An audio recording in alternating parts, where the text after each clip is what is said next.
যতই সুন্দর কইরা সাজি না কে, মাইসে কয় আমি বস্তির মাইয়া। ব্যবসাটা একটু ভালোই হইলো, ওই আসমানে যাইয়া ফ্ল্যাট কিনবো, তারপর দেখমু কার এত সাহস আছে আমারে বস্তির মাইয়া কর। মিনারা, এই মিনারা, এই মিনারা, দরজা খোলো। মিনারা, এই কে? আরে দরজা খোলো।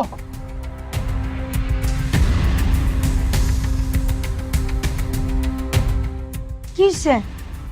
পরে কইতাছি, সরো। আমি ভিতরে যাই আর লাইট অফ করে দরজাটা বন্ধ করে সরো।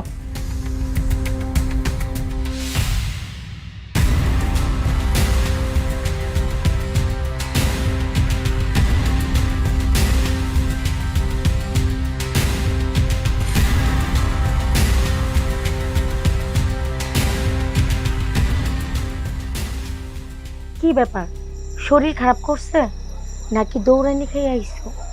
আর কইও না, একটা টিকটিকি পিছে লাগছিল। আমি করছি কি, রেললাইনের পাশ দিয়ে একটা বাউলি মেরিয়া বস্তি পিছন দিয়ে ঢুকছি। শোনো, এখানে আর বেশি দিন থাকা যাবো না, কয়দিন লেগে গা ঢাকা দেওয়া লাগবো।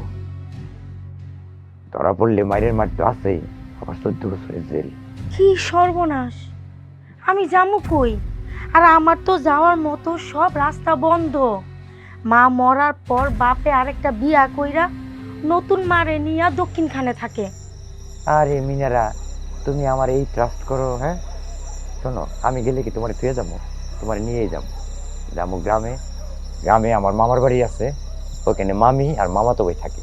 দেখবা খুব সুন্দর জায়গা। আহ, গ্রামের কথা মনে হইলে মার কথা মনে হয়। এত শব্দ হইল কিসের?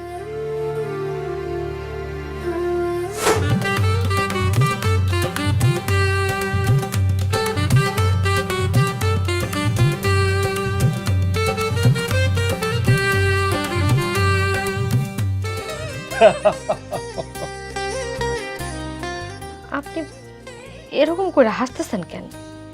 ফুর্তিতে। ওই দিন তুমি ফুর্তিতে হাসতেছিলা আর আমি চায়া চায়া দেখছি। আজ আমি ফুর্তিতে হাসুম, তুমি চায়া চায়া দেখবা। আপনার দেখি লাজ শরম বলতে কিচ্ছু নাই। বাড়ি ভর্তি মানুষজন, আম্মা আছে, ইকরাম ভাই আছে, তারা শুনলে কি কইব?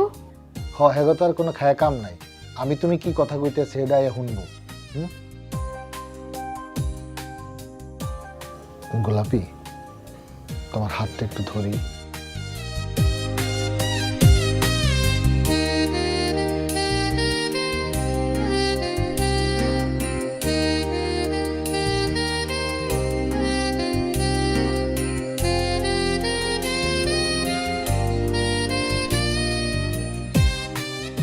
চাচি, নাও মিষ্টি খাও।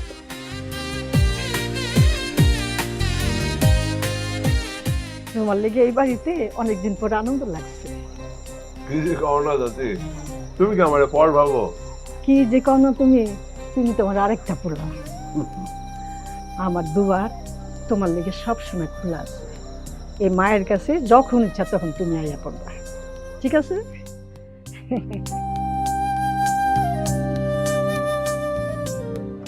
শোন টুন্ডা, মানে এখনকার যে ব্যবসা সে তো ঠিকই আছে, কিন্তু টেনশনে পড়ে আছে। এই টেনশনটা নিয়ে যে কি করি।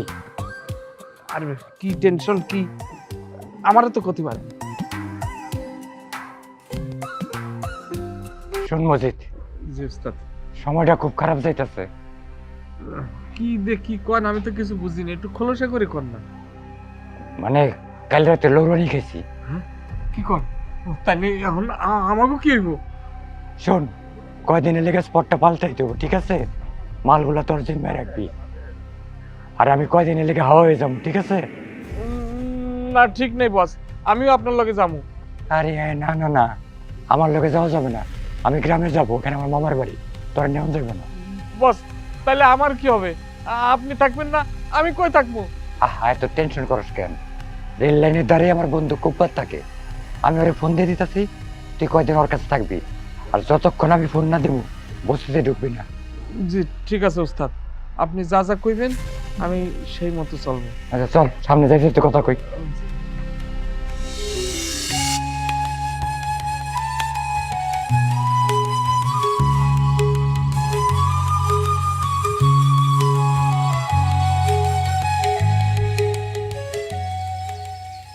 বৌমা আম্মা, হালিমা কোনো দিন নাই?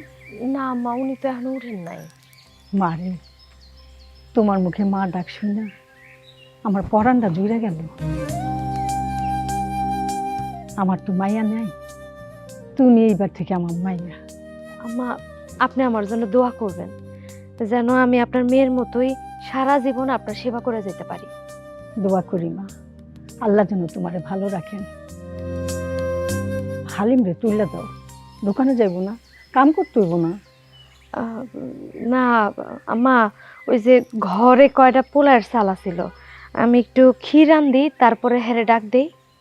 তোমার শ্বশুর পোলার চলের ক্ষীর অনেক পছন্দ করত। হে তো হে দুনিয়াতে এখন নাই। আম্মা, আপনি মন খারাপ করেন না। আল্লাহ যারে বেশি ভালোবাসে তিনি তারে তাড়াতাড়ি নিয়ে যান। আম্মা, আমি ক্ষীরটা বসাইতে চাই।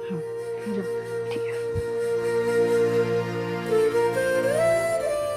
আল্লাহ, আমি বৈরব শান্তি পাবো। হালিম রে দেখার মতো একজন মানুষ হয়েছে।